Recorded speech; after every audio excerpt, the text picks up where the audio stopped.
Sejam todos muito bem-vindos ao Bit by Bit. Normalmente a gente revisa as notícias mais importantes para o mercado, mas hoje eu estou começando uma nova série aqui no canal, onde a gente vai revisar semanalmente os dados da rede do Bitcoin. Esses dados vêm da Glassnode, que é uma empresa de análise de blockchain. E o primeiro gráfico que eu quero trazer aqui para vocês é a participação da oferta que está com holders de longo e curto prazo e dentro desses quais estão em lucro ou em prejuízo. Então a gente vê aqui que de azul escuro a gente tem a oferta de Bitcoin sendo segurada por investidores de longo prazo que estão no lucro. De azul claro seriam os de longo prazo no prejuízo. A gente vê que atualmente a gente tem pouquíssimos de longo prazo em prejuízo. De vermelho e rosa a gente tem os de curto prazo. Os de vermelho mais escuros são investidores de curto prazo que estão no lucro e mais claro de curto prazo que estão no prejuízo. Então daqui claramente a gente já logo vê que a maior parte da oferta está com investidores de longo prazo, por volta talvez dos 70%. O pico aqui foi de 81,5%, a gente está um pouco abaixo agora. E a gente vê também que mesmo entre os de curto prazo, a maioria está em lucro. Agora vamos ver a mudança líquida na posição dos holders de longo prazo. Então, no dia que esse gráfico estiver verde aqui para cima, quer dizer que está tendo uma entrada de Bitcoin nessas carteiras de investidores de longo prazo, que é maior que a saída de Bitcoin dessas mesmas carteiras. Se está vermelho, é que a saída está excedendo as entradas. E após um grande período de acumulação desses investidores de longo prazo, a gente vê uma primeira indicação vermelha de um dia de saída, de diminuição do agregado da oferta segurada por esses investidores de longo prazo. Não é o melhor sinal que a gente gostaria de ver, mas também não é nada assustador, vendo que a gente pode ter saída dessas carteiras e mesmo assim ter picos posteriormente, como a gente viu aqui em março, maio de 2021. Aqui a gente vê a idade das moedas que estão sendo gastas. Quanto mais escuro e mais para roxo, são mais idosas essas moedas. E as mais alaranjadas são moedas mais novas sendo gastas. Então a gente vê um aumento do gasto dessas moedas mais antigas, o que não é também o mais confortante de se ver, mas também não é nenhum sinal vermelho. Afinal, aqui em agosto a gente viu bem mais alto do que está atualmente e não foi um pico. A gente veio fazendo novas altas. Mas ainda assim, um sinal que moedas mais antigas estão começando a se movimentar, sim. Aqui a gente vê a variação líquida da oferta de Bitcoin nas exchanges. As exchanges são as corretoras de criptomoedas. Acima de zero, elas estão tendo um aumento no que elas seguram e abaixo de zero no vermelho estão saindo Bitcoins. A gente ficou oscilando aqui por um tempo, mas parece que agora em novembro está definitivo o movimento de saída de Bitcoins das exchanges. Em geral, quando as pessoas tiram Bitcoins das corretoras, é porque elas planejam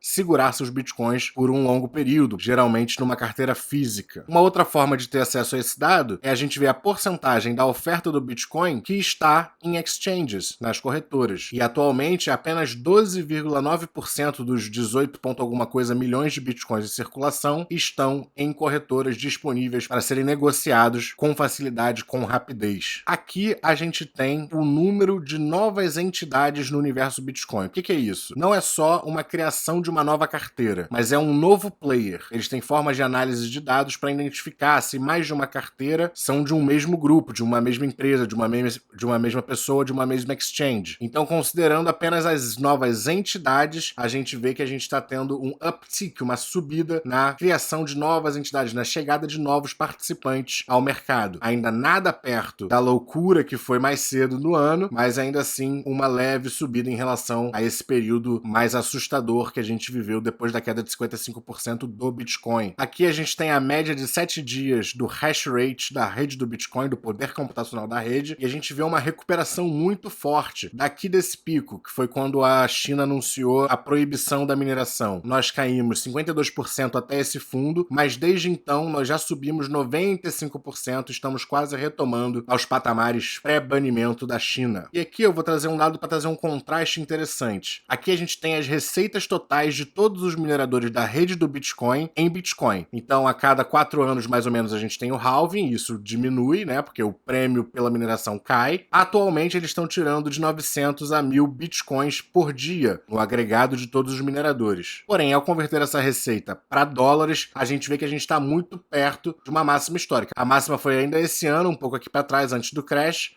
mas parece que a gente está retomando aqueles níveis. Lembrando que isso aqui é a receita. Como o espaço também fica mais competitivo, não necessariamente quer dizer que a operação de mineração está sendo mais rentável. Ela só está trazendo mais receita. Um outro dado importante da gente acompanhar é a média da taxa de transação do Bitcoin, que atualmente está aqui por $3,28, longe dos picos que nós tivemos aqui mais cedo do ano. Isso indica que a rede não está congestionada. Outra coisa interessante que eu queria trazer é aqui a quantidade de endereços contendo mais de 10 milhões de dólares em Bitcoin. E eu queria trazer para vocês que a gente já superou recentemente as altas que a gente tinha feito mais cedo no ano. Passando para falar de Ethereum, a gente tem aqui o quanto de Ethereum, de ETH, é queimado diariamente devido à atualização EIP 1559. E apesar da queda recente, a gente pode sim determinar uma tendência de subida nesse indicador. Aqui é o valor acumulado e atualmente nós já queimamos 2,91 bilhões de dólares em Ethereum devido a essa atualização. Aqui a gente tem a emissão líquida de Ethereum, então quantas são criadas no dia, menos quantas são queimadas. Recentemente a gente bateu, ficou abaixo de zero por um tempo, um período deflacionário. Agora voltamos a ter uma emissão líquida, mas se a demanda pelo uso da rede Ethereum voltar a subir, a gente pode voltar a ter uma emissão líquida negativa, que seria deflação, que seria diminuição da oferta da Ethereum. Aqui a gente vê o número de endereços ativos na rede Ethereum, está tendo uma grande subida recentemente, mas ainda não retomamos os picos. E ao passo que a transação na rede do Bitcoin não está tão alta, na Ethereum é diferente, tá aqui por volta dos $49, bem alto em máximas históricas. Olhando para os endereços com mais de 10 milhões de dólares em Ethereum, a gente vê que a gente também superou as altas que a gente fez anteriormente no ano. E para finalizar, vamos ver aqui as top 5, no caso aqui a gente tem as top 20, mas vamos ver as top 5 contratos inteligentes que estão consumindo Ethereum, que estão consumindo as taxas de gás, as taxas de energia que permitem que os contratos inteligentes sejam executados. A gente tem aqui em primeiro lugar disparado a Uniswap, uma exchange descentralizada, logo em seguida a OpenSea, que é um marketplace de NFTs. Depois a gente tem a USDT, uma stablecoin, a Uniswap de novo, só que agora na versão 3, o update que ela passou, os swaps do MetaMask, que é a carteira de browser da Ethereum, e a USDC, que é a stablecoin da Circle. O Bit by Bit vai ficando por aqui. Se você gostou do conteúdo, não se esqueça de dar aquele like, se inscrever, e a gente se vê no próximo vídeo, que sai ainda hoje com as notícias do dia.